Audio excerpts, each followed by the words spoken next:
সাধারণ অবস্থায় ওলিমার দাওয়াত গ্রহণ করা সুন্নত।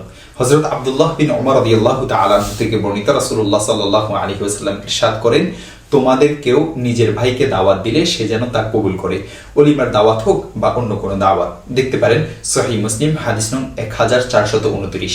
তবে আজকাল অধিকাংশ বিয়ের অনুষ্ঠানগুলোতে গান বাজনা, নারী পুরুষের অবাধ মেলামেশা ও বেপরদা ব্যাপক, তাই এ ধরনের দাওয়াতে অংশগ্রহণ না করাই কর্তব্য।